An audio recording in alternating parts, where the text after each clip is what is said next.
Hi everyone, this is Sean. Welcome back to my channel. Press the like button if you like this video. Subscribe, share, comment, dialogue with each other. I love it when you guys dialogue with each other. In today's video, we are going to be talking about a reality in a lethal force encounter. And I'm going to give a little bit more particulars in a moment. But let me give you some background information. The other day, I finished day number 4 of our low light combat course. We had a total of about 21 students. And if you're a firearm instructor, you might not have time to evaluate some of the small intricacies of the course until much later. And it wasn't until I was actually destroying the targets the following day that I started to realize some important information that could potentially save someone's life. So let me explain in our course of fire. So in our course of fire, it was pitch black, and our students had about 3 seconds. 3 seconds to illuminate the target. Is this a shoot target? Is it a no shoot target? Is this target a threat? Then the light goes off. Now, when the light goes on, ideally that's when the shots should be ringing out from your weapon. It's when you're able to identify the threat. If you don't know if something is a threat, then you should not light the threat up. And I mean with fire, with firepower. Only if you're able to identify the threat, then it's time to fire. Now, what we notice is this. So we put different types of threats. We put a baby bottle out there. We put a knife out there on the target. And we put a grenade out there. And then I think on some of the targets we put an actual handgun. And what we did is we started at the 50-yard line, and then we actually ended at about 5 yards. And what we realized is that about the 25-yard line in a low light situation, that is when most officers decide to shoot. We had one of our classes where the majority of our students started firing at the 7-yard line. And there's something also called contagion fire. When somebody else fires, you believe that it's also time to fire. That's something else that you learn from these courses. And that's not the way you want to go. You want to fire at the threat if you actually observe that it's a threat to you. Guys, this is not the military. We're in a civilian world. We are accountable for each round. I'm not saying the military, you're not accountable for each round. I'm just saying that especially in the civilian side of things, each bullet that is impacted is a lot more scrutinized than in the military. So let me discuss our targets that we used. So this is our Gunsight Academy target. Gunsight is the world's largest firearm training organization. They're the oldest training organization, and they have very impressive cadre over there. When you get a chance, if you have the money, it's very expensive to train over there. I recommend you go over there. I went there for 2 courses, which amounted to a total of 80 hours, and I got a lot of training points out of it. So this is a target that we used, and ideally, the area that you want to focus is the gumdrop area. See how this outline is pretty much shaped like a gumdrop? This is where your shots should be impacting. And then also, there's also that face shot, okay, the ocular region that you want to concentrate on.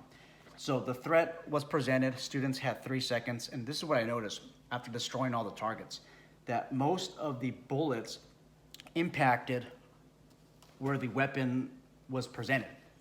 So this is an outline of a knife. And as you can see, most of the bullets, okay, impacted near the knife. And this is reality. This is reality. If you've ever been in a life and death situation, a lethal force encounter, ladies and gentlemen, it gets very scary. And what you want to do is you want to react based on your training in such a way that you're not even consciously thinking about it. I mean, you're consciously thinking about how you're going to address the threat, but you're not thinking, okay, present firearm, place finger on trigger, sights aligned. I mean, not in that particular order, but you're not doing your your 4-step or 5-step presentation when you draw? Well, you're not thinking about it. You're not thinking about it. If you start slowing down thinking about it, you actually could get yourself killed. But you want to get at such a competence level, you want to have that amount of training where you're able to react without even thinking about it. And that's how you're going to survive these situations. So in a real life event, okay, this might stop the threat, but in reality, we want the rounds to impact up here.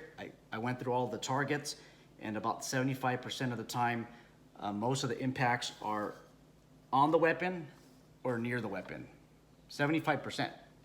So what we need to do is we need to change around our training. We need to have a response built into our brain where if we're presented a deadly threat, we're gonna start impacting this area over here without even thinking about it, okay? That way we're not impacting right over here. Again, this training, it corresponds to real life situations, guys. This is what happens in real life. That shots tend to impact where you see this weapon, and that's because the brain zones in on this weapon, whether it's a gun, knife, grenade, whatever. You zone in on that, and you're thinking, damn. And you might see your life flash in front of you. This is a scary situation to be in. This is a life-changing event that you would be engaged in. And you tunnel vision just on that object, and because you're focusing on the object, it's kind of like riding a bicycle. To those of you that ride motorcycles, where you look is where you go. I don't know if that's the reality with motorcycle. I've never driven a motorcycle, but with a bicycle, where you look is where you go.